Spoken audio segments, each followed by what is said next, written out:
The Kent School District Board meetings are held in public on the second and fourth Wednesdays of the month at 7 p.m.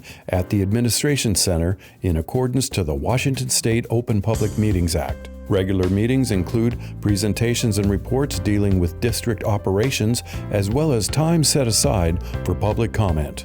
Now, here are your Kent School District Board of Directors. Welcome to tonight's board meeting. Good evening. I'd like to reconvene our meeting and call this meeting to order. And I have invited Ms. Hannah Jung to lead us in the Pledge of Allegiance. Please stand. I pledge allegiance to the flag of the United States of America and to the republic for which it stands, one nation, under God, indivisible, with liberty and justice for all.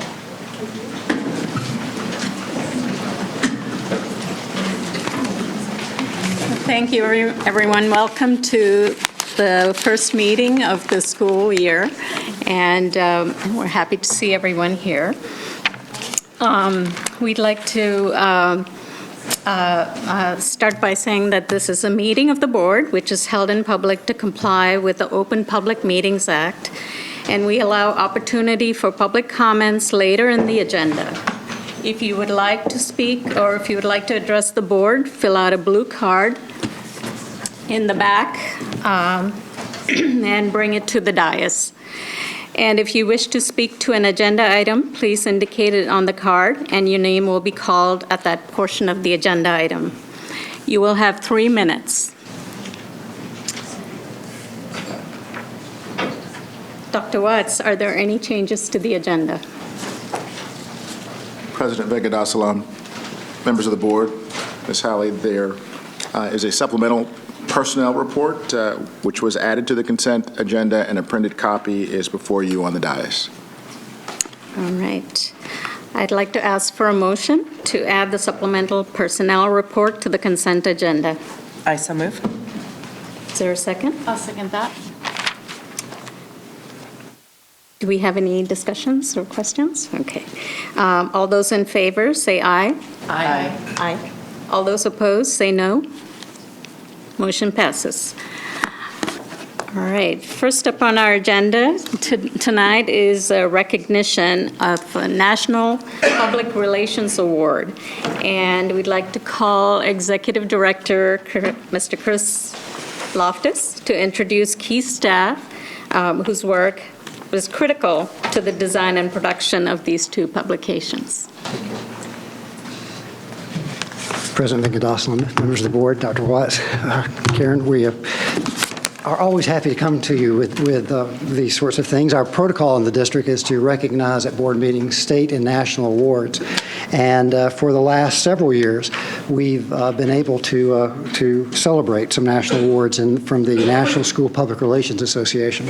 I'd like to bring up four members of our staff, if they'll come up and let me introduce them to you and the awards that they've won.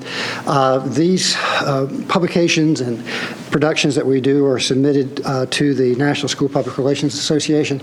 They get literally thousands of submissions from all over the country. And in each of the categories that we are being recognized in, there were over 600 applicants and submissions. And so to be chosen of the best of hundreds is quite a feat. The first I would like to do is kind of a repeat. You've seen Matt here before. Matt Anderson, he's on our creative media team, led by Chief Ram, and they're out at Northwood. They have, Matt has, he's got a couple of these on his wall, I think, maybe 3 or 2? 3? Okay, he knows for sure. And this is the Award of Excellence for the Distinguished Achievement in the category of School District Calendar. So for the 4th time, I'm giving you the wrong award because I'm getting mixed up. You've won this award 3 times, but you didn't win it this year. Someone else did. So, someone else on our team. This year, we moved that responsibility from Matt with Faith Sisley as the project lead to Whitley Horish. And Whitley was the project lead and ably assisted by Ayla Kelly, our photographer. And Whitley and Ayla? Oh. Come over here. when we gave this project to Whitley after Matt had won the national award 3 times, there was quite a bit of pressure. And Whitley absolutely stated unequivocally this time last year, if I don't win that award, I'm a failure. Well, she won the award. So you're not a failure.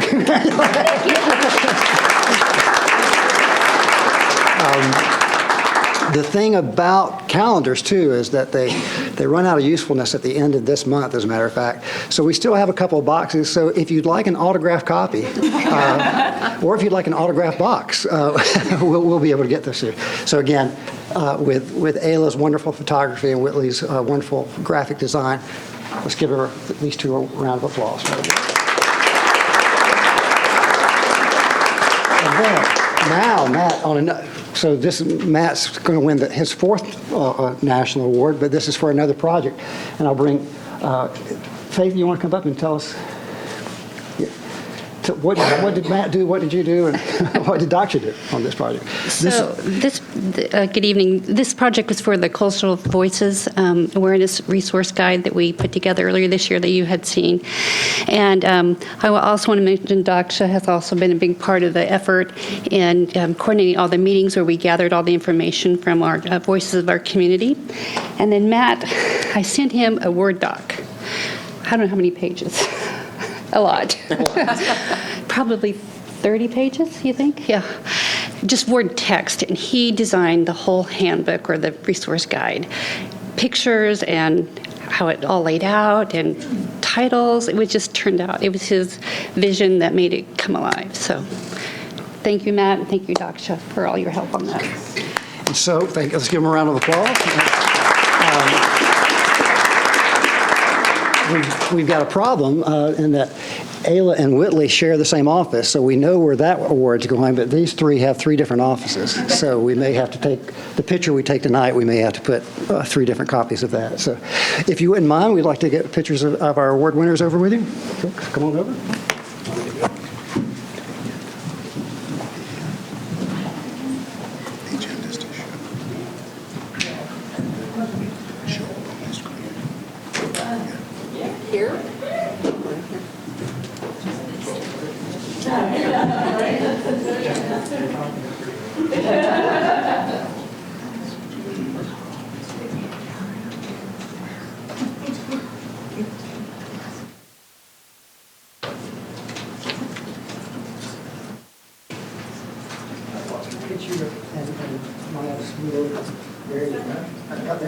Thank you.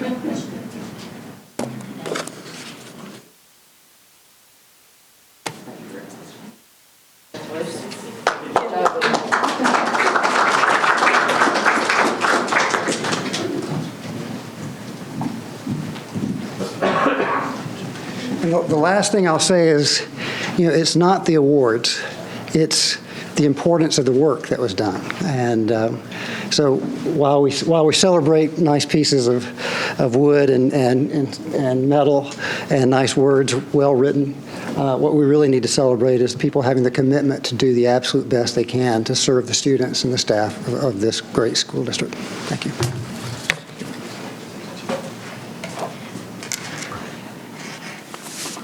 Yes, I'd like to just add a few words. I'm really happy to see this award given to such valuable folks in our district.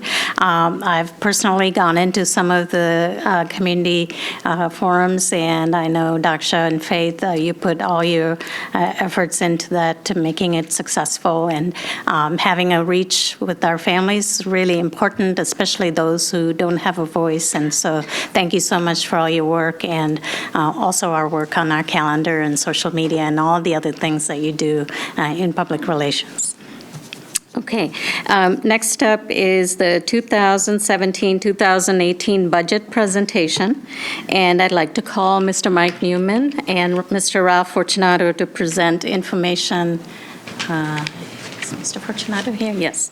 Present information and answer questions. Do you want to say it? Should be you. Yes.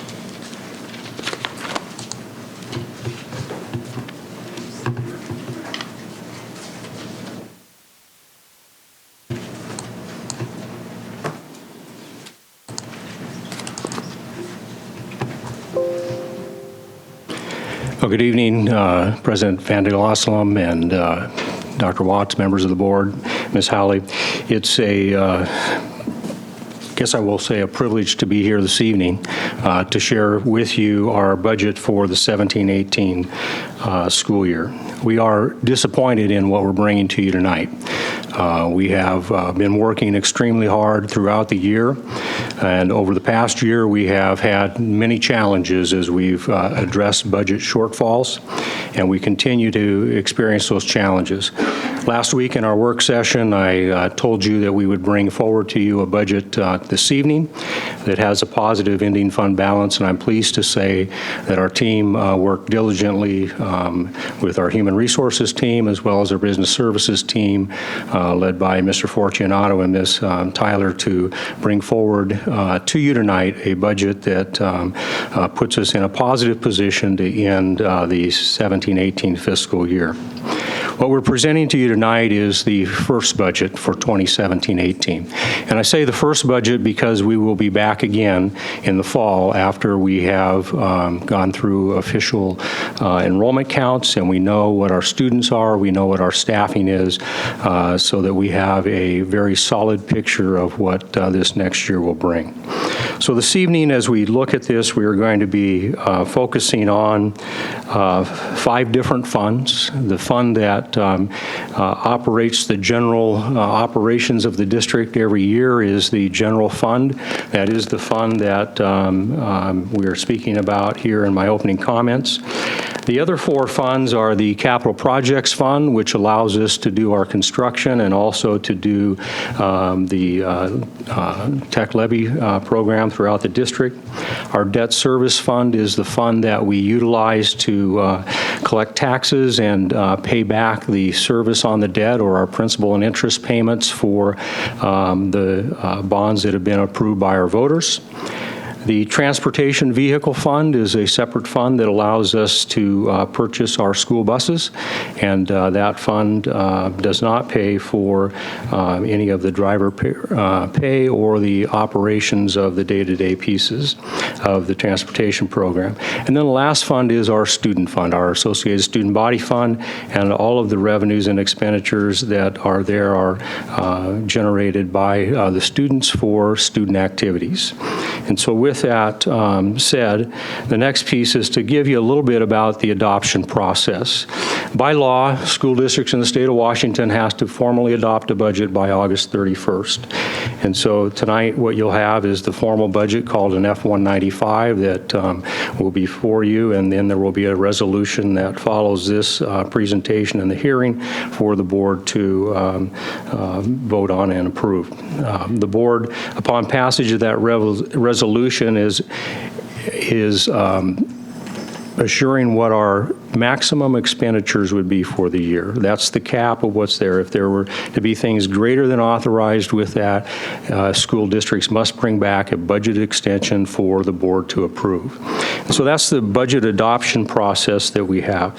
I think when we look at that and we look at what we've gone through this spring, you know well that our fund balance, as we've reported at these different meetings throughout the year starting in April, we've seen that decline steadily over time to where we presented to you last work session a negative fund balance of projected to be $6.9 million by the end of the fiscal year. We're hopeful that as we wrap up the year, we'll see a bend in the trend and bring us back more towards a positive, which will put us in a better position for the end of the fiscal year. So here are the 5 funds rather that make up the total funds. The first column is our general fund, and you will see that negative $6.9 million fund balance. We have revenues projected next year of $356.6 million, with then total resources available for us for next year of $349.7 million. Our expenditures, which is the bright yellow line on there, are slated to be $348.5 million, which then will leave us with that positive fund balance of just under $1.2 million.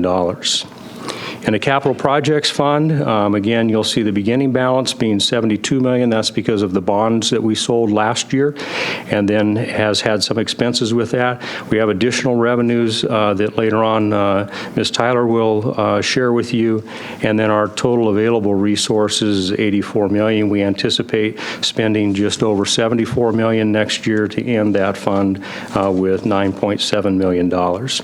Debt service, as I said earlier, is about paying off those bonds that we sold, and this year's schedule has us having revenues of $24.9 million and having expenditures of $24.6 million.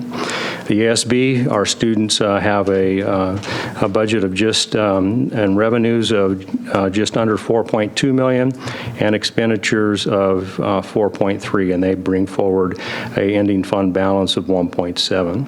Transportation Vehicle Fund is generated off of our depreciation schedule, and so our new buses that we have bought in the past generate those revenues for us at $1.1 million. Our expenditures are slated to be $775,000 this year, leaving us a fund balance of $1.1. You'll see in there the transfer out. That is the payment back to the debt service for the 20 CNG buses that we purchased a little over a year and a half ago. So total fund-wise, we have available resources of $479.5 million. Our expenditures are $452.6 million, leaving us then with a overall total fund ending fund balance of $26.3 million. So when we compare expenditures that are projected for 17-18 in the yellow line, you'll see also then the expenditures that are projected to end this year in the blue line and the differences that those show. In the ones that are showing additional increases on the positive, those of course are increases in those expenditures. Those that are in the negative with the brackets are showing then decreases that are taking place inside of those particular funds. So when we talk about the general fund, as I mentioned earlier, there are a number of things that go into creating a budget, and so our piece in this budget is giving us a roadmap towards fiscal stability. It's a plan that will allow us to create great learning environments for our kids and at the same time restore our fund balance. In this budget is a salary increase of 2.3% COLA for all of our staff. We were funded for part of that from the state and for those non-state employees, as well as the costs that we must make up locally in that, attributes to over $1 million of additional cost to the district to provide that COLA. We also have increases in our health benefits and retirement costs. Those are ongoing costs that are significant to us and oftentimes overlooked in our overall expenditure patterns that we have. That's an area of continued focus with the business services team. Implementation of our Learning First schedule is a piece of this budget. To make those things, to make the Learning First schedule work, there are some things that have to be changed from services and schedules. I want to point out that over 73% of the budget is focused around teaching and teaching support activities. That's an increase this year over what it's been in the past. Our focus is also an increase in the LAP funding that we have for our high-needs schools. This year, the legislature provided high-needs schools additional resources to support intervention and extended learning opportunities for kids. We also see increased funding in other categorical programs with inclusive ed, with our ELL students, and our highly capable. As we look at this 17-18 budget and the challenges that we have across the district in this regard is that the belt tightening that we experienced throughout the winter and spring will continue. It will have an impact on programs. It will have an impact on staff. We are doing our best to minimize what that impact is, and that's why you're seeing a budget come in to you that has a positive fund balance, but not to the board goals that we have set out in policy. To do that would require significant disruption to the services in the school district, and our budget brings us a reasonable way to get to where we need to be over a 2 to 3 year period of time. So a couple of the highlights here in regards to produce this budget that's in compliance, that has a positive fund balance. Here's where we found the savings from last week to this week. Our personnel costs, just under $3 million of personnel costs that were removed from the budget with the 55 FTE reductions that occurred. Our MSOC contingencies that we had built in prior years is taken out, and that is a $1.35 million reduction. So in those contingencies were things that we used to solve problems in the past, and that's where some of those impacts will be felt. We will no longer be able to solve those problems in the same way that we have previously. So our total savings from what we're showing you from the work session last week to this week is just under $4.3 million, and that's what puts us in the positive position. These are tough times that we have and that we face, and Mr. Fortunato and Ms. Tyler will bring us through the different funds as they talk about those, and then I'll finish up with some summary comments and then take questions from the board as part of the presentation that we have this evening. Mr. Fortunato. Thanks, Mike. President Vengadassalam, members of the board, Dr. Watts, Ms. Howley. In front of you is like a one-page synopsis of the budget, and we used this in the past, and then it's also for your reference, and we'll be going through these tonight in the slides tonight for you.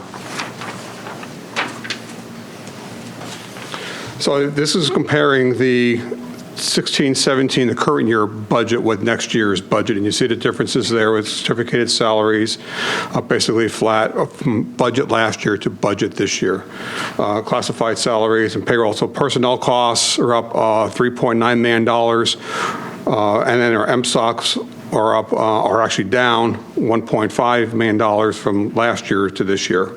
Overall, our budget for the 17-18 school year will be $348,524,375. Our enrollment, which drives our funding, our budget for last year was $27,487. That was an October number. We came in June at $27,282. You always see a decline throughout the year, and this year we budget very conservatively for $27,184, or 98 less next year than this current year. However, we're not funded on the $27,184 entirely. We're actually funded on what's called an average annual FTE. So every month the state takes account and what our average is over the course of that year is what we're funded on. And just about 26,000 students will be funded for basic education programs. iGrad and Running Start are funded separately out of those programs. And our revenues.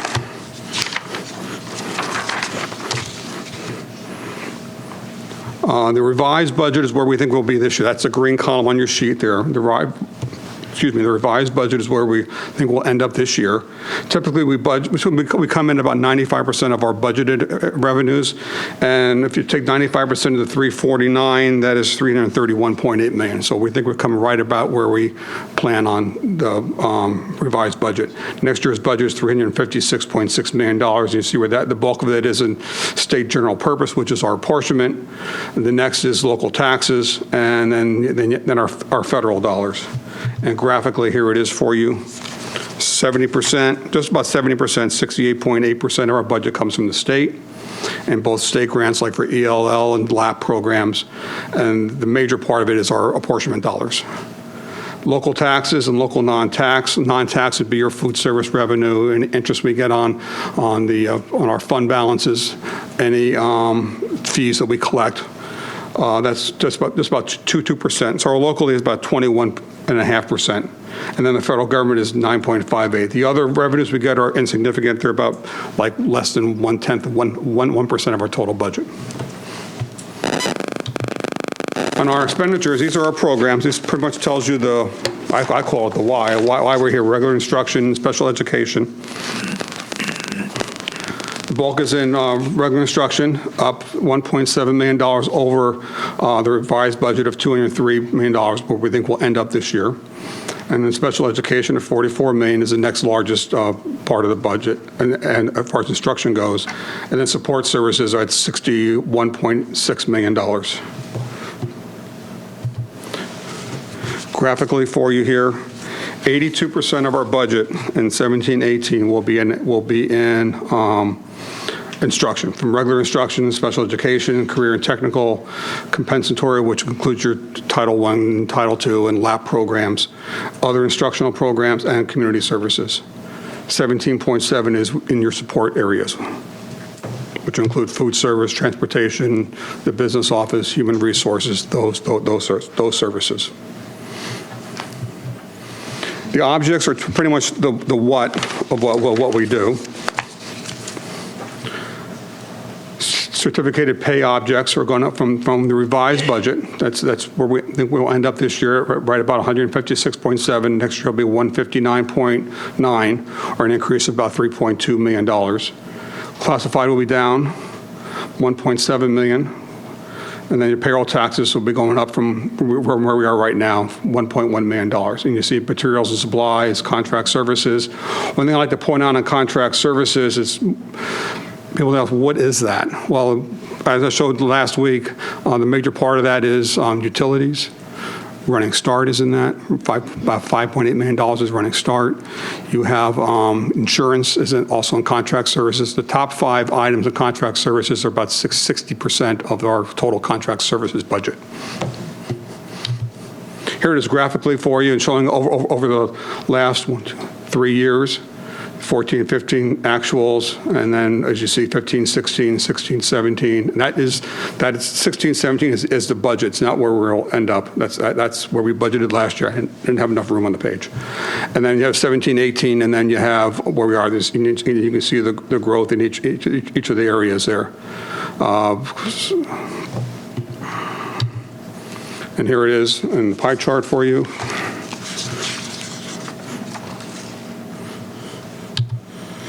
83%, 84% of our budget is in people. 16% is in, MSOC stands for material, supplies, and operating costs. And it's been right about that percentage over the last 10 years. The personnel budget of $292 million. About 55% of it is in certificated salaries. Classified salaries by about 18%. Interesting one is payroll taxes and other benefits, includes retirement. Basically about a third of our personnel budget. When I first started with the district 13 and a half years ago, classified salaries was more than benefits. And now benefits are about almost 1.5 times the classified salaries. Here's your MSOC budget, what we spend our material supplies and the stuff. Material supplies and operating costs. Contract services are 67%. Supplies are 30%. Capital outlay, again, we spend most of our capital outlay in the capital projects fund, but for those items which are $5,000 or greater, as a capital item, and then travel of $514,000, which is a big decrease from last year. The state provides. In the last year's budget, we have to show how much we get from the state in our allocation and what we actually are budgeting in our next year's budget and what the difference is and where that difference is coming from or going to. We will receive from the state in both basic education and our CTE programs $33,698,000, and we're budgeting $34,281,000. And the other 583 will come from a little part from local taxes and our local non-taxes. CTE sells some stuff that goes. That's part of that difference too. The activities. This is September 4, 73% is in teaching and teaching support, which is a greater percentage of the budget it's been in the last 8 years. 61% is actually in teaching activities, and 10.9 9% is in teaching support. Teaching support would include instructional technology, instructional professional development, and the curriculum. The last 2 years, we did major adoptions in both math and English language arts, and this coming year, we're on planning those, and that's why you're seeing the decrease in teaching support. Teaching support also includes guidance, counseling, and safety is also in there. Building administration, that's the principal's office. That includes the principal and his staff, as well as the support staff at the building, as well as their supplies. Just under 7% of the budget. Building operations primarily is your maintenance crew, 6.5%, 6.44% of the budget. Central supervision, that's a central office. That also includes a supervision for curriculum, special education, career and technical education, human resources, business operations, public information, and legal services, and that's under 5% of the budget. This is the lowest it's been in 5 years. Transportation, of course, that's our yellow buses. But just about 3% of the budget, or $10.1 million. Our food services, nutrition services is at 3% of the budget, $10.5 million. And other support services, the big item in other support services is our IT department, which is about $9 million. All told, that gives you a $348.5 million budget for 17-18. And here is the chart for you, and showing the last 3 years and next year's budget and the differences there. And you see the growth in teaching and teaching support over those years. School administration has gone up a little bit, and then central administration has been pretty flat, and you see the other activities. Staffing. Last year's budget, we had in the budget 1,862 certificate instructional staff, or CIS staff. Right now, our revised budget is 1,840, and next year's budget calls for 1,796, or a decrease of 44. Classified staff will decrease by 8, and administrators, both classified administrators and your certificate administrators, like principals, decrease of 3. So overall, there's our 55 FTE that Mike alluded to at the beginning, from where we are now. And from last year's budget, it is 93. The state does fund us for staff units. And right now, for the bottom chart is this current year, so we're funded for 2,182. We have our basic ed formula. We have on staff 2,182. The state funds us for 1,917. We have 265 and a half staff above the formula, which is just paid for by locally. Next year, because the state has increased the allocations for K-3 and lower class size in CTE, we do get additional staff units, and you see those above there. We actually will go down 90 staff units. We actually, from our locally funded. So we'll have the 2163 we'll have on the staff, our basic education, not grant-funded people. And then the basic ed formula is 1988. This chart here shows the first column is what the state is funding. So for classroom teachers, the state will fund 1,332. We will have on staff 1,354 basic education teachers, for a difference of 22. One I wanted to point out is on nurses. For a school district of 27,000 students, we get funded for basically 4.5 nurses. We have 22.9 on staff. Those are FTEs on staff, and those are funded with local dollars.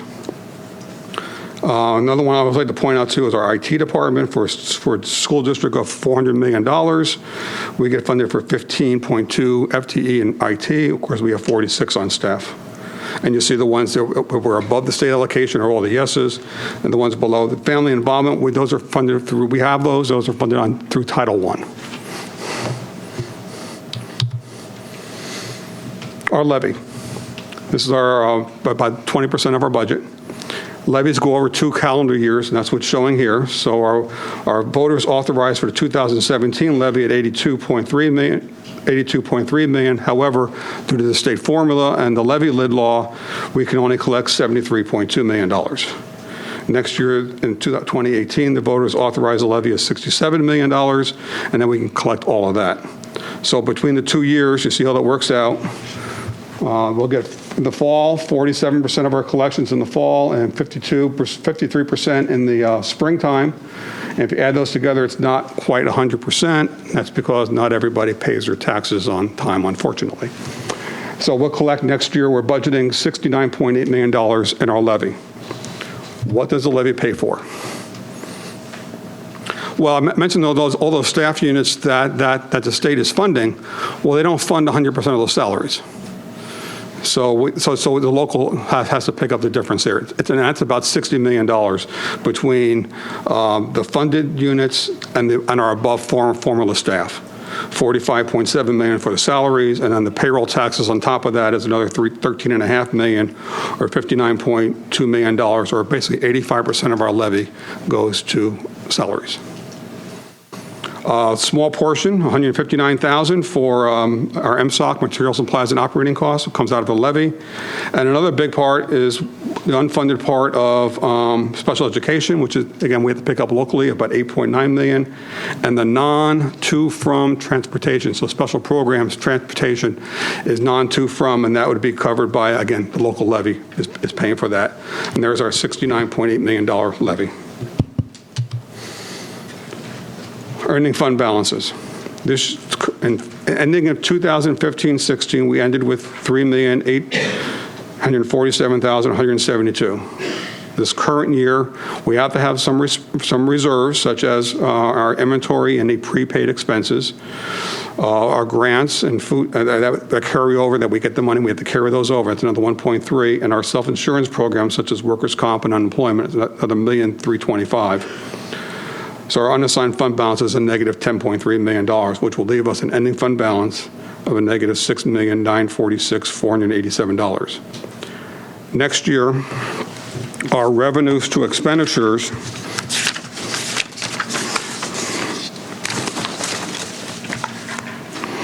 our revenues will be $8.1 million greater than our expenditures, so that will give us we're basically saying the same on our grants and self-insurance. Our minimum are still negative in our minimum fund balance policy of $1,879,000, but overall our fund balance will is in the positive. We budgeted in positive there of $1.2 million. Now, we do have 4 other funds. You've heard me enough, and now Lisa will walk you through the other four funds. Thank you, Rob. Good evening, members of the board, Dr. Watts, Ms. Howley. So, yes, as Ralph indicated, I am going to share with you tonight an overview of the 2017-18 budgets for the district's 4 other funds. Now, by definition, the general fund is used to account for all of the district's resources except for those that are required to be accounted for in other funds. So that is what I'm going to share with you is the budgets for those other funds, 4 other funds. First up is the Capital Projects Fund, and each of these slides you'll see what we're presenting is actual activity for the 2015-16 fiscal year, and then a comparative of the 2 budget years last year or this current year, actually, we're not quite through. So fiscal year 17 to next year's budget, fiscal year 17-18. First up is the Capital Projects Fund, and the purpose of the Capital Projects Fund is to account for resources used for the acquisition or construction of major facilities. That would also include major repairs and maintenance. Maintenance would have to be a major maintenance project, but typically it's for the acquisition and replacement construction. This fund is generally financed from bond proceeds, special levies, and state match funds. If you recall, we passed we passed a bond this past fall to primarily pay for the construction of the new Cummington Elementary. So that is our major project on tap for the next year and probably a little bit into the following year. So you can see our sources of revenue here that we are budgeting for next year. Local property tax levy, which is our tech levy, budgeting almost $8 million in our tech levy resources. Local non-tax, which represents interest earnings and impact fees to the tune of $1.9 million. We expect state match funds related to the Covington Elementary project, $1.75 million. And we also will expect future collections of state match funds into fiscal year 18-19 and possibly beyond. Our expenditures in the capital projects fund, you can see here in summary, a total of almost $75 million. And breaking that down, you can see the specific projects that are budgeted for next year. And one thing I'd like to note is that the amounts shown here are for expenditures in 17-18. Many of these projects cross multiple years, so the numbers here are only the amounts budgeted for fiscal year 17-18. So there's our total budgeted expenditures of $74 million. And to even get drill down a little further, our specific tech levy projects, you can see here what is planned for tech levy for the 17-18 school year, $5.6 million. The next fund is the debt service fund, and this fund is used to account for the resources used for debt service obligations, as Mike referenced earlier in the presentation. From this fund comes the district's payment of principal and interest related to our outstanding bonds, and again, these go back previous years that it's the district's debt obligations.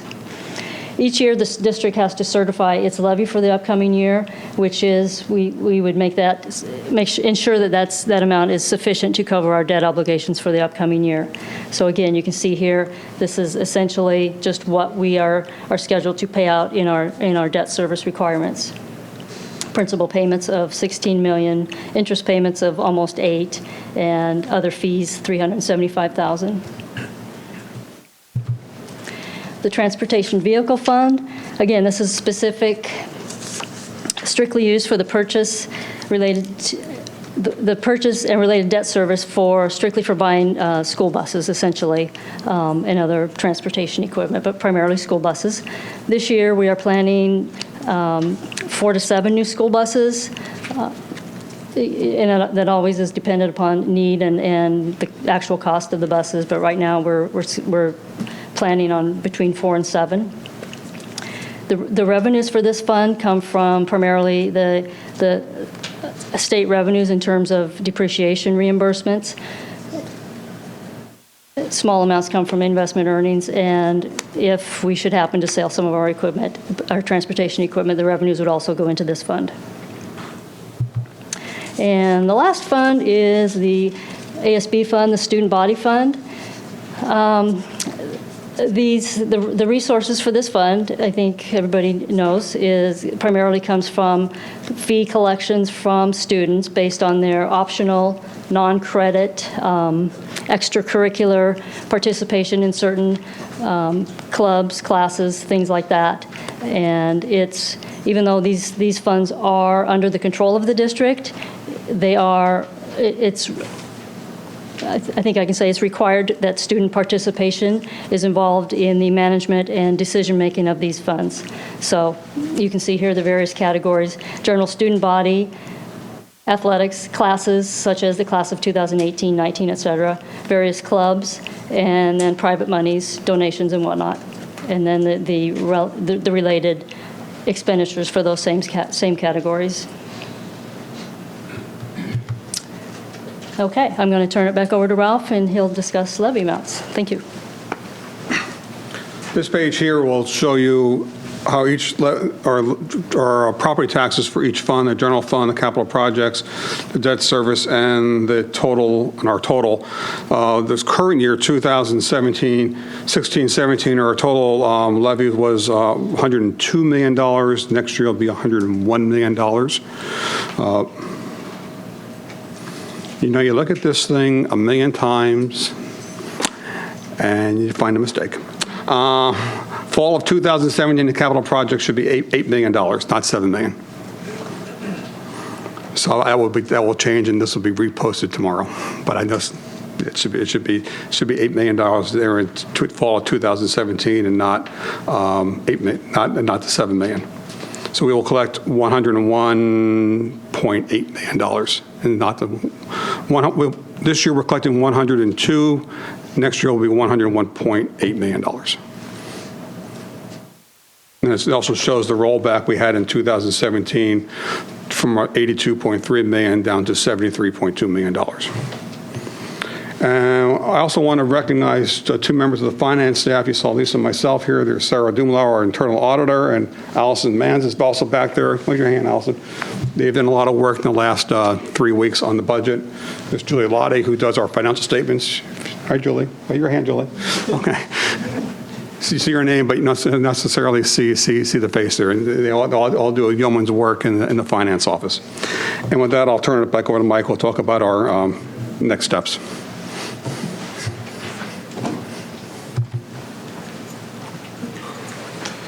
So as we look at our budget for 2017-18, we're seeing all of our funds end up in a positive position.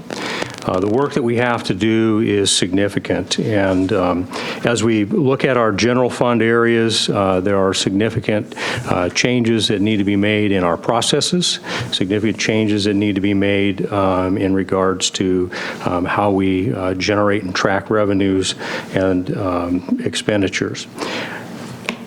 I think when you look at the challenges that we have before us, we have some great opportunities. We're building a brand new elementary school this year that will open in the fall of 2018. Thank you to the Kent community and Covington communities for their support of our kids and bringing this new school forward. I think we've got great things that are taking place in regards to what's happening with our technology levy and being able to support our teachers and our kids in our one-to-one technology initiative. Things that we're doing with replacing our bus fleet and having them on a schedule make significant improvements for us as a school district. The great work that our kids do, and we see them in different competitions, we see them winning state championships. Those are all things that are great things that are happening inside of the Kent School District. It doesn't happen without a great team behind us to make that take place. So we're going to need the efforts of all of our team members to be able to do and address the things that we have to do to get us to the correct fiscal position over the next few years. So on this slide, you see what's on the horizon. First of all, it all starts with our monitoring of enrollment. Our kids will be showing up next Thursday, and we're all excited for that opportunity to see the bright new faces of our little kindergartners as they come in and as we prepare our seniors to graduate. We have to monitor our staffing very closely. This will be an area that Human Resources and Business Services continue to collaborate on to be sure that we have those positions and we have the right people in places and that we are staffed appropriately to comply with our contracts as well as meet the needs of our learners.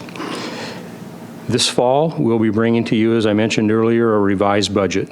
We'll actually begin that work as we start counting kids next week, and we'll continue that work through the fall as we wrap up our F-196, which is the final actual report to the state in regards to our finances in the general fund and our other funds.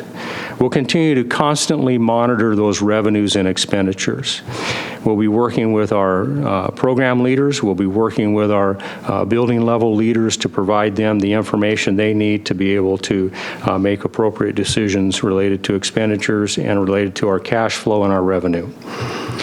We've got to have improved communications both internally and externally with all stakeholders. It's very critical that our community continues to support our schools, and we need to be good stewards of the fiscal resources that we have. We have to continue to monitor both legislative action, both at the state and the federal level. We've seen with the changes at the federal level, we've seen decreases in our resources. We have to monitor those. We have to be in positions to advocate for what those impacts are on our students here locally in the Kent School District. At the state level, there are lots of changes that we are having to address through the changes in policy and also with the changes in budget. This is the first time that the state has ever gone out 4 years out to predict what budget budgets are. They believe, I think wholeheartedly, that they have addressed the McCleary piece. I have yet to cast judgment on the final of that because I've yet to see what the impacts of the levy swap will be and what those impacts will be as we look at 1920 and beyond. So it's important that we all work together to monitor what's taking place and that we advocate for our kids so that they have the best educational opportunity possible.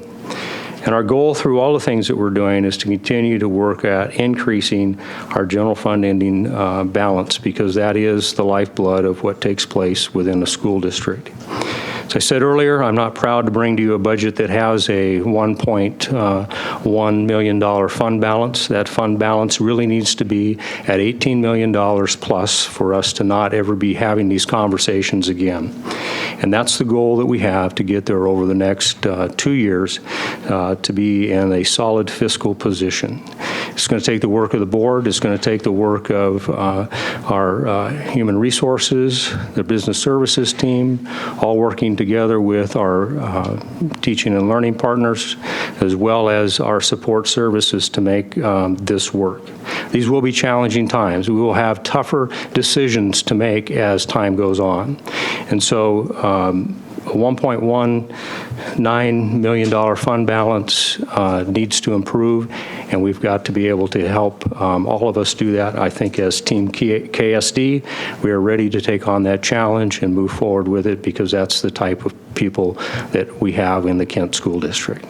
That ends our formal presentation. I would be happy to entertain any questions the board has before we move to the public hearing. Any questions? I can start with a couple. Just for clarification, on slide 8, talked about money going to the high-needs schools. How are schools identified as high-needs schools? So the high-needs schools are those schools that are greater than 50% free and reduced lunch. That's the qualification for those. And so there are a number of our schools, of course, that qualify in that. What we have seen in this past year, though, is a decrease by a couple of schools at the elementary level that have moved out of that high-needs category because their free and reduced lunch population falls below that 50% threshold. And then is it up to the building principal as to how that money is spent? So the building principal, along with our folks in the title programs, work collaboratively together to design what the programs are. Again, as you know, these were late-coming decisions, and just recently those allocations have been given to principals, and guidance is being given around how those dollars are able to be expended to support student learning. Also on slide 33, I noticed these were the capital projects. Are those the ones that are actually we're planning to do this year? Those are the ones that we have in the schedule to take place this year. Some of those have started already in design stage, and some are those that we are projecting we'll be able to do this next year. Because there are, if I counted right, 6 multi-purpose rooms there, which is great. I think we had 8 or 9 identified schools that didn't have multi-purpose rooms. I don't know. That's one of the priorities that we have in addressing those, and as the board will recall, we had some challenges with bids earlier this summer. We'll be bringing those again back here in September. Good. And on the buses, you said 4 to 7 new buses. Are those all strictly replacement buses, or bringing more on the fleet so that we've got? So these buses will probably end up being added into the fleet this year, and we will not be taking any off, so that we have the number of buses that we need to address the transportation needs of our students. Okay, and then on slide 37, the ASB funds, when like cross-country teams want to go, and I know we've got, I want a clarification on the travel, cutting back on travel. Can students still go on trips, like to what they go, So the Sunnyside, Oregon, So or those, whatever it is. those traditional trips that students have gone in that are within state or slightly out of state, but within the borders of the United States, will be ones that are funded by students through student monies, and they will come forward and continue, yes. Okay, good. All right, that's all I have at this point. And as an update, we are working feverishly on updating our policies, procedures to that end regarding student travel. So more information to come on that. Thank you.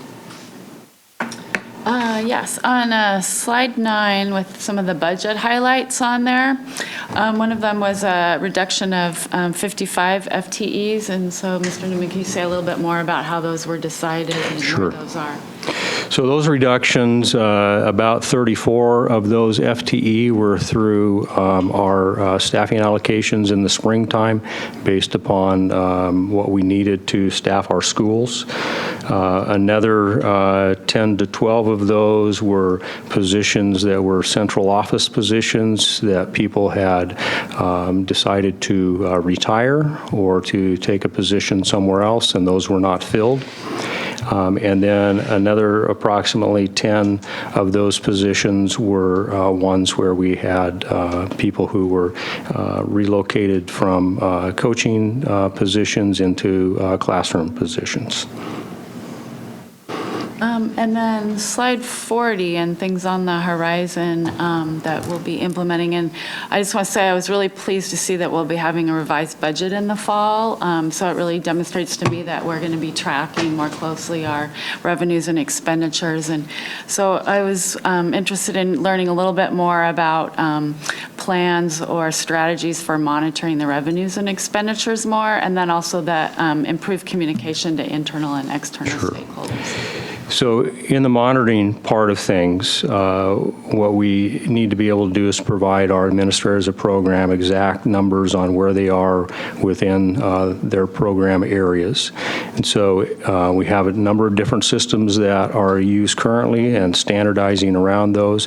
We will have, as Mr. Fortunato introduced some of our budget team, they will be working with departments and schools to provide technical assistance so that they can see where they are as well. When we talk about monitoring the revenues, our revenues come in varied streams, and so we get not consistent amounts. We do not get 1/12 of our dollars in apportionment at one time. We get percentages based upon how the state allocates those resources. And as we know, we get property taxes twice a year that are big pieces. And then we have a lot of little things that come in over time. Some of them bigger, some of them littler, but knowing where we are. If you take, for example, the numbers that we had in local non-tax, which a lot of that supports our child nutrition program. Tom and his team need to know exactly where they sit so they're able to make appropriate decisions on production as well as staffing within their program areas. And the second piece was around improved communication, and we're working currently on plans. Dr. Watts earlier this evening had communicated with all of our staff about our current status. We have ongoing meetings scheduled. It's great to be able to send out an update. It's even greater to be able to sit down and have a conversation about what concerns are and how we address those. So those will be parts of what we do on the external side of things. We're working on a way to be able to inform our public on a quarterly basis around what our budget figures look like in a infographic type of a manner so that people can look at it and see. And so we're continuing to work through that process, and we'll have those out here in the future. Thank you. So most of mine have been answered, except for one I wanted to just make sure, I know this, but just so you can state it as well, that the 5 district distinct funds, right, so the funds that we've talked about tonight can't be shared across. So we're able to loan money between funds. You can borrow money, as we have through the Capital Projects Fund, to help us in the general fund, but those dollars have to be repaid. you're not able to transfer money out of a fund into the general fund. We can transfer money the other way, like we did when we did the current Kent Valley Early Learning Center, where we utilized general fund resources to do capital projects, and that's a transfer, and those are then given to that. You can loan out of the general fund to those other funds. The determination at that time was to transfer those dollars from the general fund into the capital projects fund. So they are dollars that we borrow and we pay back with interest at a set time that the board has approved in a resolution. Thank you. Okay, I had a question on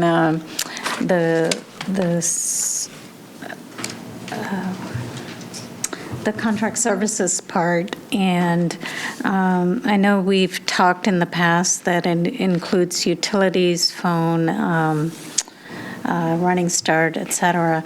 I'm curious as to how much of our technology has been centralized, or is it all centralized, or are there parts of it that are included in contract services that are not centralized? So our technology licenses are included in the contract services, and many of those are centralized that are block purchases that we do. As an example, the Microsoft license that we have, we purchase that centrally because that's a big cost savings, and manage that centrally. Chief Rahm and his team do a great job of monitoring all that, and they work diligently this summer to help us with our contracts with our various vendors. We have, how many vendors do we have? A lot. And Mr. Rahm and his team have done a great job this fall of spreading out those costs to help us with cash flow, and being able to have that centrally allows us to do those. So many of the costs are central. There are some applications that teachers and schools may have that are separate from that are specialized for a particular program. Okay. And I also wanted to ask about CTE. When we're looking at this budget and looking at our strategic plan, there's quite a bit of discussion surrounding career readiness, and I'm just wondering where, I know I looked at the apportionment revenue formula numbers. I think it's going up, our CTE budget, but I don't know by what percentage, and I think you mentioned staff, but does it include any programmatic increases as well? So there are additional resources granted by the state for CTE programs, and those were done in two manners. One is that they reduce the class size for CTE from a funding standpoint by 3.5 students per class in the way they allocate the funds. They also changed the indirects that districts could use on the CTE programs from 15% down to 5%. So that's created an opportunity for our CTE administrators to begin to work on how they can utilize those resources to provide additional support in our college and career readiness aspect of things, as well as our pathways. Do you have that slide? Slide 14. Thank you. So right in the middle there on slide 14, you'll see career and technical education, and you'll see that it's increased, $1.8 million for next year. And again, it's the assumptions of how many kids we're going to have drive those dollars. I'm sorry, can you put that in perspective? Like what is it traditionally, the increase? The increase in CTE, percentage-wise? Oh, percentage-wise? Well, let's see. 10%. Yeah, about 10%. About 10%, yeah. Okay. So saying it's 20 million and 2 million would be 10%. Yeah. Okay. Normally, it's Thank been you. about Yeah, over time, yeah. It's been between $8 and $9 million the last couple of years. Mm-hmm. So they got a good increase in CTE funding. Okay, thank you. Any other questions? Okay. All right, thank you so much, Thank you. Mr. Newman and team, for all your work on creating this budget and continuing to move us forward. Okay, next up is our budget public hearing, and I know we have a few cards here. We will recess the board meeting for a public hearing to receive comments on the 2017-2018 budget adoption. Any person wishing to submit written or spoken comments regarding the proposed budget may do so at this time, and I have a few cards here, 2 cards. So at this time, I'm going to ask Alan Sutcliffe to come speak, and then next up will be Mark Miller. President Venga Salam, members of the board, Dr. Watts, Karen. My name is Alan Sutcliffe. Most of you know me. I've played many roles in the community over the years. I've had students in the schools for, this will be the beginning of the 13th year. So my kids are both in high school now, but we have a lot of kids entering our system right now. And most importantly, I think my role in this community has been as a parent. And I care about this community. I care about the students that my kids go to school with, and all of the students in this school district, just like all of you do. And I care about the employees in the school district. Years ago, I sat on the Budget Advisory Committee when money was tight, but we had a really robust ending fund balance. Tonight, you're facing an incredibly dire budget, and we all recognize that, at the same time that the state is funding at a greater degree. Granted, not at the degree we probably wish they were, as was mentioned already, but there's more money from the state. I guess what I want to say that is most disturbing to me as a community member and as a parent is that there are likely people sitting in this room tonight who saw the warning signs and didn't say anything, or willfully failed to address the problems as they saw them.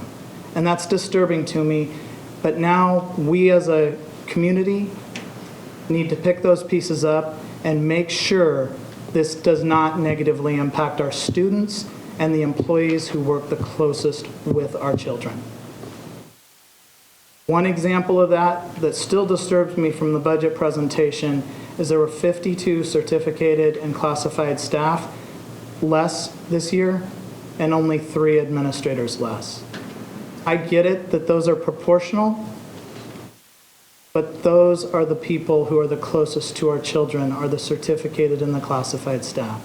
We have to keep that in mind as we move forward to address this as a community. Thank you.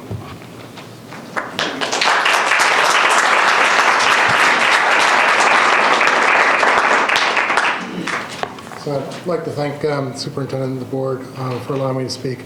You don't know me. I'm actually from this area. I grew up around here, went to the Kent schools, graduated from Kent Ridge, went off to the University of Washington, Carnegie Mellon, and other places. My mom actually worked around the corner. She was in the head kitchen. My aunt was a secretary here. And I have a real passion about education, and I've moved back to this area because I find the Kent School District, or at least I believe the Kent School District could be one of the best school districts around. And as a result, for personally selfish and greedy reasons, my housing values would remain high. It's one of the #1 reasons why we're able to live the life that we're able to live. I'm concerned about this budget as well for some of the reasons that were just mentioned, but I want to pull out some numbers from what I was able to pull down. So this budget is what you're able to get off of your website. As I was crunching the numbers here, there are a couple things that troubled me. Student enrollment is being estimated to go down by 1.1%, but the full-time equivalent teachers is now being reduced by at least in this document, by 3.5%. And that seems to be a little bit off and places us in a position where we could have overcrowding, we'd have teachers not able to have the right staffing and help that they need, they don't have the proper assistance in the building. I worry about that. I want to encourage the board and the budget team to take a look at that and continue to find ways to at least align those two numbers if that's how we're going to find our funding in the future. The other thing that I am concerned about is, again, this is as a taxpayer, as a person who cares deeply about these communities, over the last 3 years, we have seen a shift of $21 million positive at the ending of our year to now the negative $7 million. So we start with 14 million positive, minus nearly 7 now. I really want to encourage this board and the group to dig in to understand the reasons why. I have a fear that the easy answer is to say it's teachers. We have too many teachers or teacher salaries or whatever. And again, you can look at the budget that you presented. The numbers don't justify that. You saw an increase in the budget from 15 to 16 of 6%, but the increase in the teacher, the regular instruction amount increased by 4%. So the increase was actually someplace else that was driving the increase in the budget. So I want to make sure that we are able to go in and look at these numbers rationally. One, that we look to support the teachers and the reduction in the staff that was stated earlier, so that we continue to encourage and hire back as the money may become available. I'm glad that you guys are doing a reassessment in October. And I want to discourage you from taking the easy answer of saying, let's do this in teacher salary, let's do this in headcount. Let's find the proper ways to do this and drive it in the right areas. Thank you very much.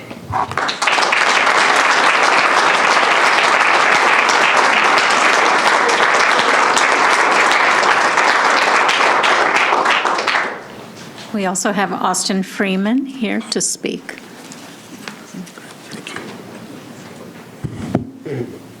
Hi, members of the board and President Venkatachalam and Dr. Watts.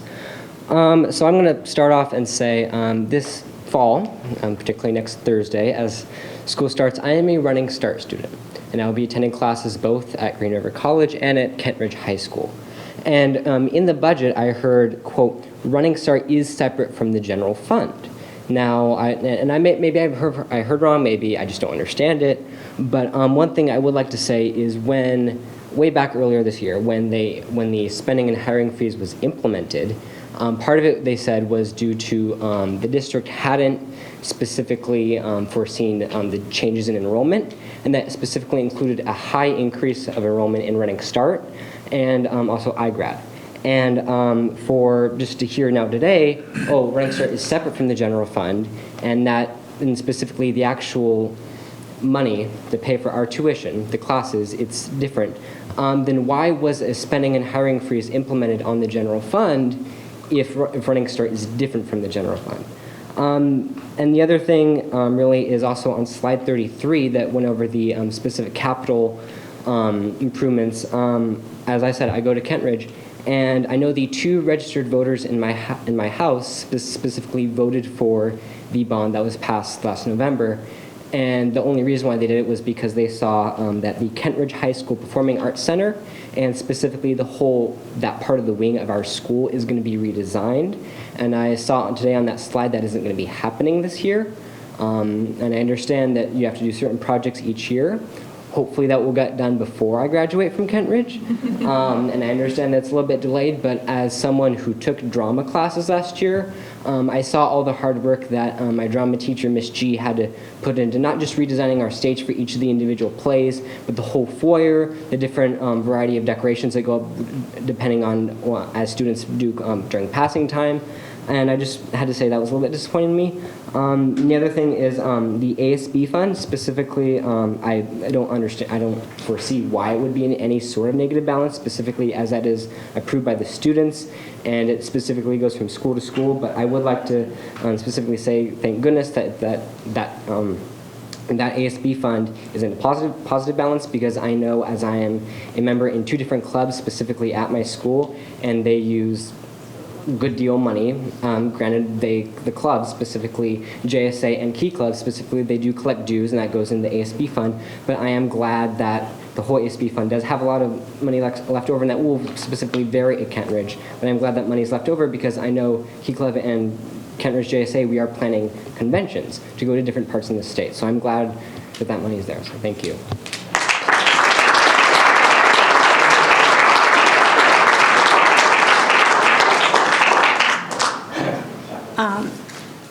Thank you to all the speakers. Just a few words that we are listening to the comments, but we typically don't respond to the comments, and there will be questions answered, I'm sure, by staff afterwards. Okay, so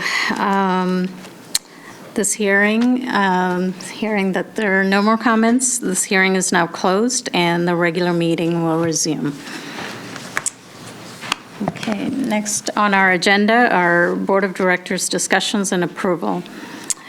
I would like to ask for a motion to approve resolution number 1522, approving the district's 2017-2018 budget. I so move. Is there a second? I'll second that. Okay, all those in favor say aye. Aye.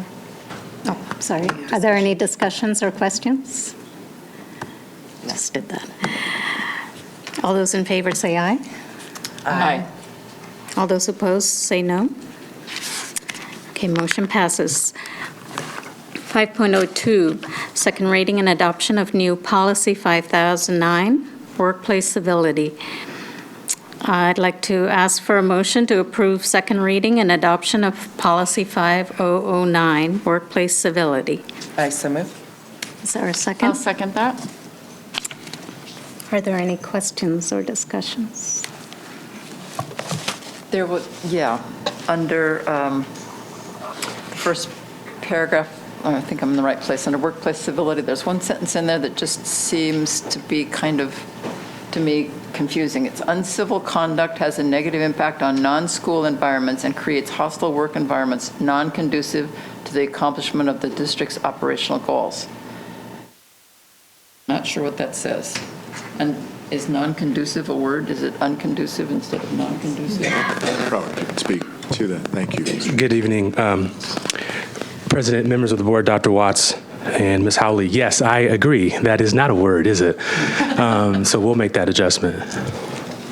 So what maybe that would make more sense. Uncivil conduct has a negative impact on non-school environments. What are non-school environments? Uncivil conduct. I mean, non-school environments would be this. Sure. The intent was to be inclusive of all areas in which KSD employees, community members, so on and so forth, might interact. Okay. Thank you. Okay. Thanks, Robert. No. Thank you. Okay. All right. All those in favor of approving the new policy 50009, workplace civility, say aye. Aye. With the change. With the proposed change. With the proposed change. The proposed change. Thank you. All those opposed, say no.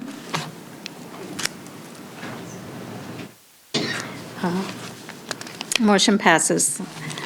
Next item on the agenda, 5.03, board member resignation. We'd like to ask for a motion to accept Mr. Russ Hanscom's resignation from the board. I so moved. Oh, bad. So moved. Sorry. Second? I'll second it. All right. Are there discussions or questions or comments? I was just going to ask if someone could explain what the process is to fill that position. Yeah, I will go through that. I have that on my list next. I'm wondering if anybody wants to say anything before I get into the process. Okay. All right. We do have an application process that we want to share and a timeline for filling the board vacancy.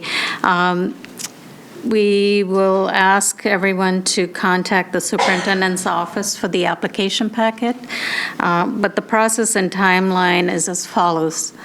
The deadline to apply for the position is on Thursday, September 21st, and the application will be reviewed by the board in an executive session on September 28th. That's a Thursday. And then we will have public interviews in an open meeting on Wednesday, October 4th. And the candidate will be sworn in at our regular board meeting on October 11th. So again, if you have any questions on the process, please, or would like to apply, please call the superintendent's office. And one of the things I want to mention is that there is a map assigned for the director position. So it's not for someone who lives in the KSD area, but it is for someone who lives in that specific District 1 area. And we can provide the map for you to know which area is covered. Okay. And Maya, just as another point, they will be fulfilling the rest of Russ's term, which ends in 2019. Yes. And so you will, whoever it is, will need to run for re-election 2019. And the following. Will the application be online somewhere, or do they actually have to call and have it emailed, or? We'll have the process fairly well squared away online and communication through our office. There will be an email communication that will go directly to Ms. Halley. Oh, yes. Good. Okay, I'd like to, Okay. Go ahead. We still have the motion on the table. Yeah. what's that? We still have the motion. Oh, we have to accept. Yeah. Motion. I do that all the time. Sorry, okay. So I just wanted to say thank you to Director Hanscom for his service, and we really appreciate all of his input and valued many of his perspectives on the board. So with that, I would like to call for a vote. All those in favor of accepting Mr. Russ Hanscom's resignation from the board, say aye. Aye. All those opposed, say no. Okay, motion passes. Next item on the agenda, 5.04, SPIA STEM Education Grant Proposal. I'd like to ask for a motion to approve the request to submit the SPIA STEM Education Grant for Martin Sortun Elementary School. I so move. Is there a second? I'll second that. All those in favor, say aye. Aye. All those opposed, say no. Discussion. Do we have any discussions or questions? All right. Thank you. Motion passes. Next item, 5.05, OSBI First Lego League I-Grant. I'd like to ask for a motion to approve the request to submit OSPI ELL grant for Martin Sortun Elementary School. I so move. Oh, I beg your pardon, FLLI grant. Second? I'll second that. Are there any questions or discussions? Okay, all those in favor say aye. Aye. All those opposed say no. Motion passes. Next item is the consent agenda. Would anyone like to pull an agenda item for discussion? Oh, let's see. Oh, I asked so many questions, and most of them got answered, but I can't remember the answer to this one, so I better ask it. 6.1.6.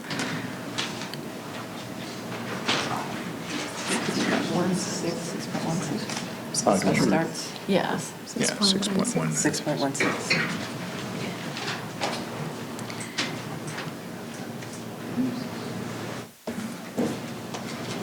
Okay, that was all? Okay, so we need a motion to pass 6.0 consent agenda minus 6.16. I so move. Do we have a second? I'll second that. Okay, all those in favor say aye. Aye. Opposed, say no. All right, Agda, 6.16, please. Oh, yes, I just wanted to learn a little bit more about that SBIRT, screening, brief intervention, refer to treatment in middle schools that this is going to be doing. Yes, Mr. Heath. Thank you, Randy, for providing some input. Thank you. All right. Good evening, President Van de Gosselin, members of the board, Dr. Watts, Ms. Holly. So that is there are a number of Best Starts for Kids grants that are being submitted these days. This is specifically for middle school and is for the implementation of screening, brief intervention, refer to treatment. It's a planning grant that each of them have received. What the commitment of the grant is to learn more about the process, and then if it fits into what we are doing, then to submit for a larger grant that will be for the 18-19 school year and beyond. And it's really around the area of behavioral health in terms of mental health and substance abuse, and doing brief screeners to try to determine whether students are in need of these services, do brief interventions, and if those brief interventions do not work, then to refer to treatment. And it is something that is being used. All the mental health agencies, drug and alcohol companies, organizations in the area have been moving toward this SBIRT. Great, thank you. Yeah. Thank you. So we need a motion to pass 6.16. So Washington moved. County, okay. Second? I'll second it. All right. Motion passes. Oh, all those in favor say aye. Aye. Just kidding. All those opposed say no. Okay, motion passes. 7.0, Board of Directors informational. 7.01, top building water line easement. We have materials provided. Do we have any questions, comments? No. Okay, 7.02, June 2017 financial statement. Any questions, comments? 7.03, general fund object of expenditure, June 2017.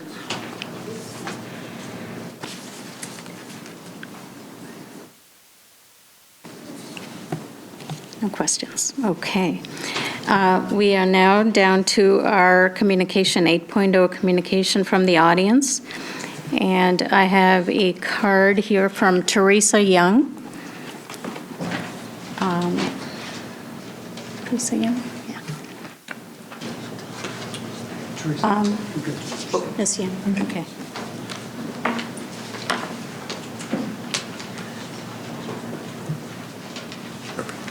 Good evening. Thank you for allowing me to speak today. I'm actually wanting to discuss the Space Available Bus Transportation program. In the past years, this program has allowed for students to ride more than one bus depending on their home life situation. And this year, my students have taken advantage of this particular policy because they have, they live with me half-time, live with their dad half-time. And this year, I went to go apply to use this space available policy again and learned that they don't allow this until October. And so that leaves 5 weeks of school where the students may not be able to get to school without special arrangements. And for me, that is something that I can work around. It's not a hardship or a particular hardship I can't get around, but when I start thinking about all of the other students in the district who may not have those resources that I have, particularly students that are from families where maybe there is no formal divorce decree, they might be from broken homes, they might have daycare situations, and I would urge the board to reconsider making people wait until October to determine whether they can have transportation for that month. I'm sure there are particular operational reasons to do this, but I'd like you to hopefully reconsider what this does to the students in the community. Thank you. Thank you.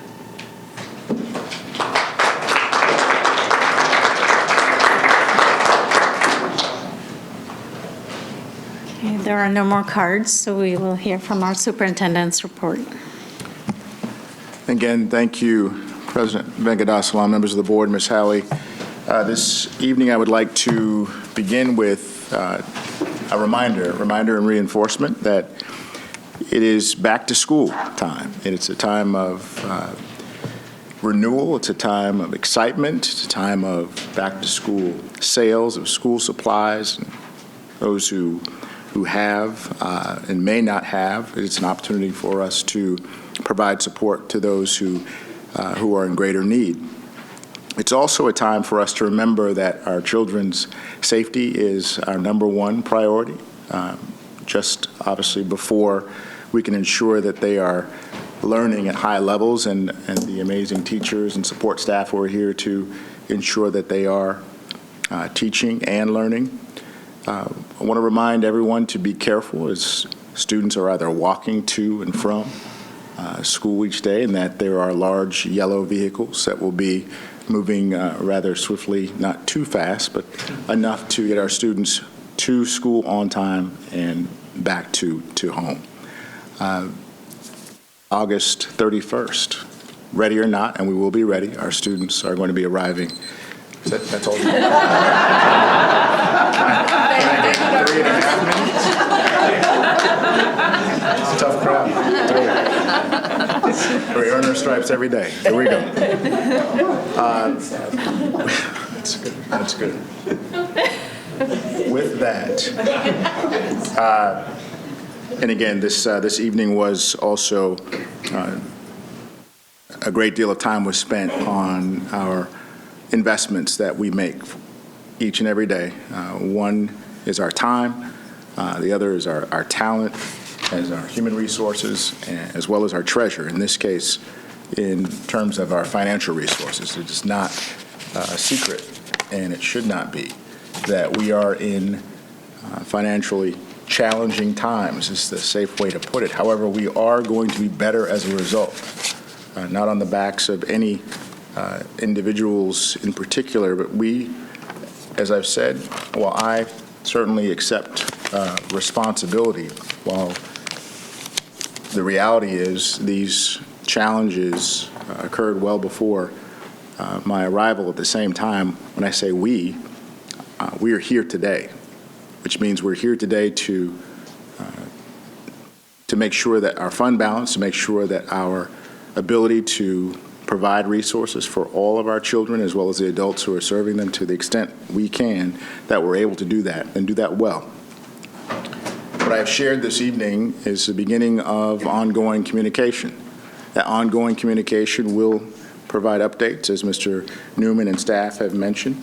But I do want to take this time to dispel some rumors that may be persistent based on our current budget challenges. One is that we've heard that the Office of Superintendent Public Instruction, or otherwise known as OSPI, is taking over the district. That is a rumor that is false. And at this time, we are working collaboratively with a team from OSPI and from Puget Sound ESD and receiving planning assistance and support to make sure that we are putting ourselves in the best possible financial position going forward. We are in control of our budget and our operations. We also know that we have great work ahead of us. We'll provide more details when that plan and that recovery process is finalized.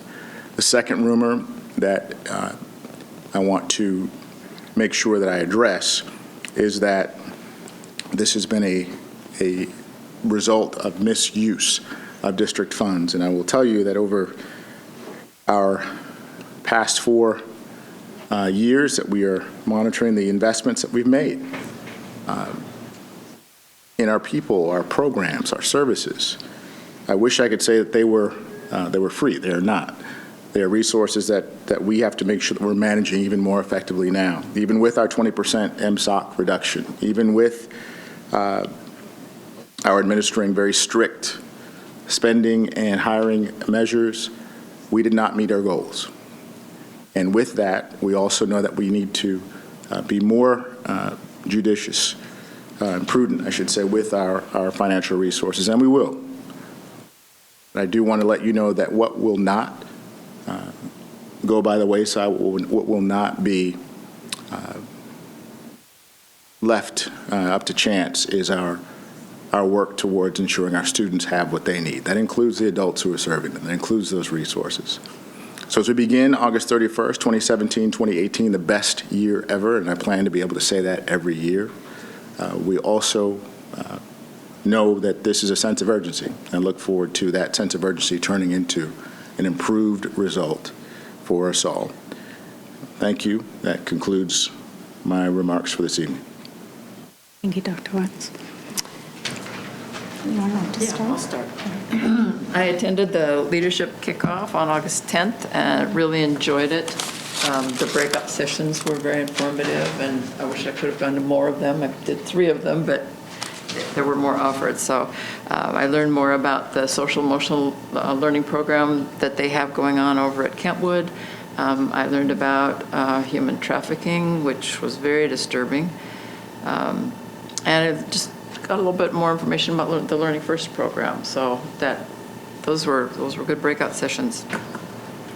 Communities and schools had Fill the Bus last Thursday down at Kent Station, and it was quite I just thought I could drive up there with my car and unload the stuff out of my trunk, and oh no. I had to park around the back of the building and get some kids to come and help me carry the bags. So this is a retired teacher's dream. I get to buy all the supplies for somebody else and then give them to them, and I don't have to worry about them after that. So I loved buying the supplies.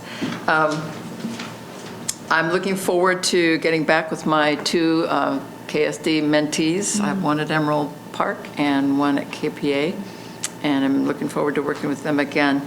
I did notice that if you're a volunteer in the district, you need to re-up, renew your sign-up, so make sure you do that if you're planning on continuing on as a volunteer.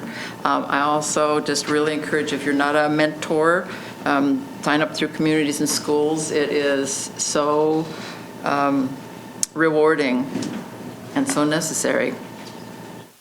I saw a movie today it's called Step. It's about the African-American girls, high school, 6th grade through 12th grade in Baltimore, and how they were pledged that each one of them was going to not only go to college, everybody in that first graduating class, but they were also going to graduate from college. And it took them through that last year of competition, and there were 3 girls in it particularly that they focused on, and it was how they were supported by, if they didn't have family support, they were supported by school officials, by whomever, and it just brought it home to me again how important being a mentor is for those kids who don't have that support from home, and they don't have the hope. And hope is so important. If they don't feel the hope that there's some way to get out of their situation to be successful, they won't be. And so I'm just looking forward to being with my 2 girls again and helping them progress. Thanks. Yeah, that reminded me, I was cleaned out my closets at home and some clothing and my daughter's clothing, and so I was going to encourage people to take them to the Kent PTA clothing bank if you have any clothes, because they're going to be opening up again soon for many of our families. I had the opportunity this past weekend to go to the UW P3 Institute that Karen and I both had the opportunity, and staff in the district attended. They invited alumni to come back and attend a presentation on disproportionality and preschool expulsion, which is really the same issue that we're experiencing in our schools with disproportionality and children who are expelled or suspended from school. And then I also was able to listen to a webinar that the National Black Child Development Institute held this week on the same topic. And what I really, I was so discouraged, just like I am every time I see our data on this. But I was so energized by the strategies that were shared of people doing at the classroom level, at the school or early childhood program level, and actually at the state level to try to address some of these things. And what was most heartening is all of our work on our race and equity policy, our social emotional supports, behavior strategies that teachers can use in the classroom are really helping to address that. So let's keep up the good work in that area. And then sort of with my legislative role, I wanted to remind you all that the WASDA Legislative Assembly is coming up, and I'm going to be applying for a scholarship, so hopefully I can get that to be able to attend at no cost to the district, because it's important for us to be there to really represent our viewpoints in our district in South King County as across the state we're identifying legislative priorities for the coming legislative session. And new this year, because they're trying to really, remember how I share with you all the different positions and stuff, and it's a lot for people to review and give input on. Well, this year there's going to be a webinar next Wednesday, so I'll share information with you about that, as well as other ways to try to make it more explainable so that more people can give input. So I'll be sharing that. And another opportunity for input that's coming up or has been occurring is OSPI's been doing webinars and sharing information about the draft state's ESSA plan, Every Student Succeed Acts plan that the state will be submitting to the federal government later. So I have a copy of that PowerPoint, and I'll share that too if you're interested in looking at it, and it's available on OSPI's website for others. And then lastly, I just want to take a personal moment to share my perspective on the election that happened recently. And there were 3 people, which I was really excited about running for my position because it shows me that there's other people in the community who really want to make a difference for our students and are committed. And unfortunately for me, I didn't pass on, so there'll be 2 other people running again, which I'm excited that there's new people who are interested. But I just want to share with all of you and the community that I'm really proud of all the accomplishments that we've all collectively done in the 5 years with staff and community that I've been on the board. And I will, through the end of my term in November, I will be here fully and committed. And I'm also looking for opportunities in the future to give to the community in other ways to be involved to support our students. So I just wanted to put that out there too. Thank you. Thank you.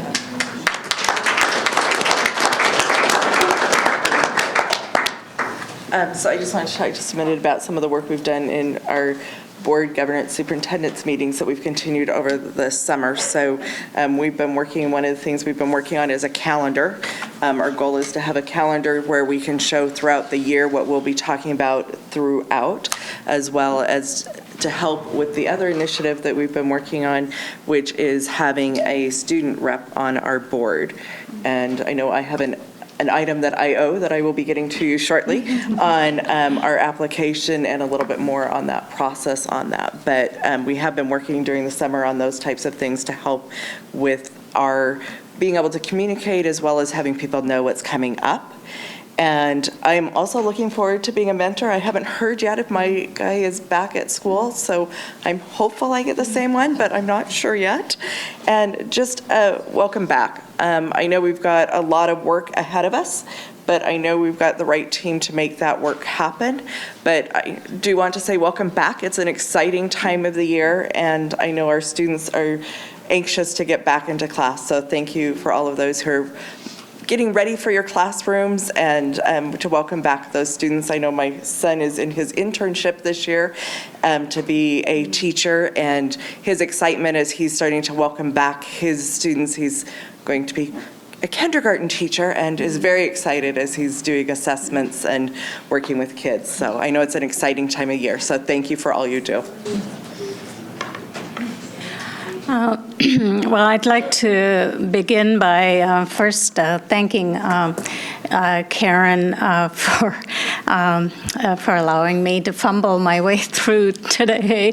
And no, I really appreciate all the work Karen's done this past year.